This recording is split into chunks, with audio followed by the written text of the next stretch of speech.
Assalamualaikum warahmatullahi wabarakatuh. Saudaraku, dalam sebuah hadis Rasulullah SAW menjelaskan ada 7 golongan yang akan mendapatkan naungan dari Allah di hari kiamat. Dan pada hari itu tidak ada naungan kecuali naungan dari Allah Subhanahu wa ta'ala. Siapa 7 golongan itu? Yang pertama adalah Al-Imamul Adil, pemimpin yang adil. Bisakah kita menjadi seorang pemimpin yang adil? Pemimpin yang tidak bancinde banciladan, mendahulukan memenangkan orang-orang yang dekat dengan dirinya, mendahulukan dirinya atau orang-orang yang dekat dirinya, sementara orang yang jauh dari dirinya tidak pernah terpikirkan. Seakan-akan dia berbuat untuk masyarakat, padahal dia berbuat untuk diri dan keluarganya. Ini jangan sampai terjadi. Seorang pemimpin kok punya watak seperti itu. Yang kedua, wasyabun nasya'a fi ibadatillah, pemuda yang tumbuh dewasa dalam beribadah kepada Allah. Wah, ini luar biasa. Ada pemuda tapi dia itu sangat cinta kepada Allah. Sedikit-dikit dia ingin beribadah kepada Allah. Ini pemuda yang hebat. Dia akan termasuk orang yang mendapat naungan dari Allah, di mana pada saat itu tidak ada naungan kecuali naungan Allah.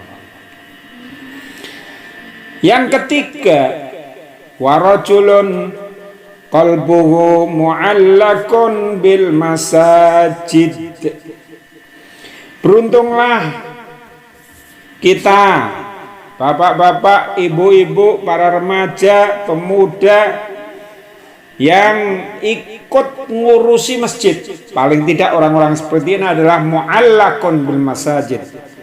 Hatinya senantiasa bergantung di masjid. Nah, ini orang-orang yang hebat, orang-orang yang terus memikirkan masjid. Kalaupun mungkin kita bukan takmir masjid, tetapi hati kita senantiasa ingat kepada masjid. Termasuk di saat wabah seperti sekarang ini, walaupun kita tidak ke masjid, tapi kita punya kerinduan kepada masjid. Kerinduan ini, bentuk kerinduan ini adalah itu bagian dari mu'allak. Jadi ada keterikatan, keterkaitan kepada masjid. Maka insya Allah kalau kita memiliki seperti ini, kita akan termasuk golongan itu. Yang keempat, warajulani tahabba fillahi ijtama'a alaihi wa tafarraqa alaihi. 2 orang yang saling mencintai karena Allah. Mereka berkumpul karena Allah dan mereka berpisah karena Allah. Jadi bukan karena sesuatu. Orang-orang yang seperti ini adalah orang-orang yang ikhlas. Allah mempertemukan antara 2 orang, 3 orang, dan sebagainya. Mereka menganggap ini semua skenario dari Allah SWT. Sehingga kita mungkin suatu saat berpisah, dia juga ini ketentuan Allah. Dan pertemuan ini juga dari Allah. Yang kelima, warajulun ta'adhu imra'atun zatu mansibin wa jamalin faqala inni akhafullah. Seorang yang diajak seorang perempuan untuk berbuat yang tidak senonoh, tidak baik, di mana wanita tersebut dia seorang yang memiliki kedudukan dan kecantikan. Nah, laki-laki yang diajak ini mengagetkan si perempuan. Kenapa? Dia mengatakan, ini akhafullah. Maaf, saya takut kepada Allah. Nah, ini mengingatkan kita kepada cerita Nabi Yusuf alaihi salam. Wah, kalau ada orang remaja, pemuda, siapapun, seseorang yang diajak seperti ini, kok mampu dia mengatakan ini akhafullah, maka orang ini memiliki derajat yang sangat tinggi. Dan dia termasuk orang yang akan dilindungi oleh Allah. Yang keenam, warajulun tasaddaqa bisadaqatin fa'afaha hatta la ta'lama shimaluhu ma tunfiqu yaminu.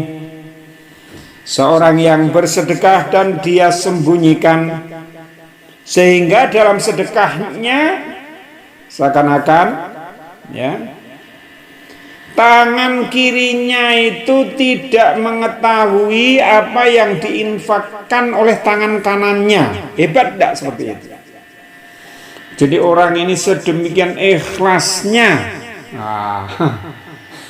hingga mungkin kalau ada panitia yang minta namanya tetap ditulis, dia ya udah ditulis hamba Allah. Hamba Allah. Berarti dia ini orang yang ikhlas. Panitia menulis tidak salah karena dia memerlukan catatan. Dan catatan di situ itu juga melaksanakan perintah Allah. Sehingga tidak apa, misalnya kalau ada orang yang sedekah, dia sudah sangat ikhlasnya, sudah dicerminkan seperti ini. Tetapi panitia karena menghendaki ada akuntabilitas, maka tercatatnya itu tidak masalah, gitu.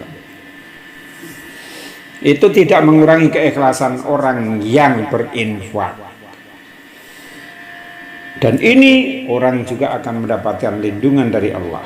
Yang ketujuh, yang terakhir, warajulun dzakarullaha khaliyan fafadat ainah. Seseorang yang mengingat Allah dalam keadaan sendirian, sehingga kedua matanya meneteskan air mata. Dia menangis dalam kesunyian, menangis berdoa kepada Allah. Dan itu bentuk ketaatan dia kepada Allah Subhanahu wa ta'ala. Maka orang-orang seperti ini, dia 7 orang ini akan mendapatkan perlindungan, di mana saat itu tidak ada perlindungan selain dari lindungan Allah Subhanahu wa ta'ala. Semoga kita termasuk salah satu dari mereka. Amin ya rabbal alamin. Wassalamualaikum warahmatullahi wabarakatuh.